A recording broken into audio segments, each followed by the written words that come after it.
While doing devotion, the mind should be calm and all kinds of evil thoughts should be avoided. Those who keep this in mind get the blessing of God. There is a popular folk tale in this regard. According to the story, in ancient time, two saints lived together. Both had different ways of worship. One saint used to do penance and chant mantra all day long, while the other saint used to offer food to God every morning and evening, and then eat himself. One day, a quarrel broke out between two over who was the great saint. During this time, Narad Muni reached there. Narad asked both the saints what were they fighting for. The saints said that we are not able to decide who is the greater saint among the two. Narad said that this is a small matter. I will decide it tomorrow. The next day, Narad Muni placed a diamond ring near the place of both the saints in the temple.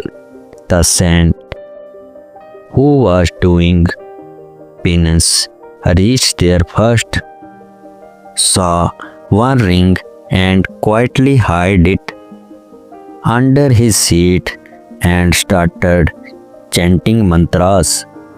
After some time, another saint came to offer food to God.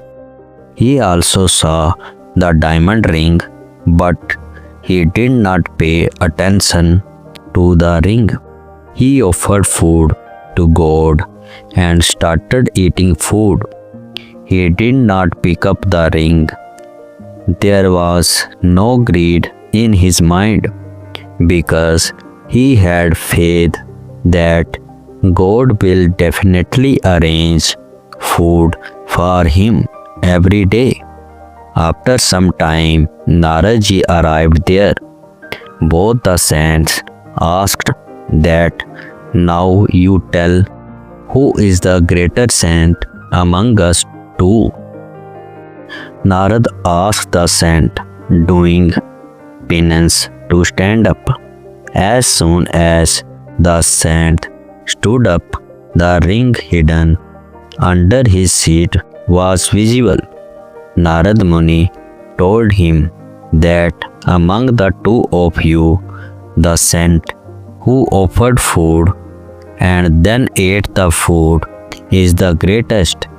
The saint who did penance has a bad habit of stealing. He did not hesitate to steal even during the time of devotion. Whereas the saint who offered food did not even pay attention to the ring. That is why he is the greatest saint. The lesson of this episode is that devotion is successful only when the devotee does not have bad thoughts in his mind and does not do bad deeds. Only the devotee whose thoughts are pure and who stays away from bad deeds gets the blessing of God.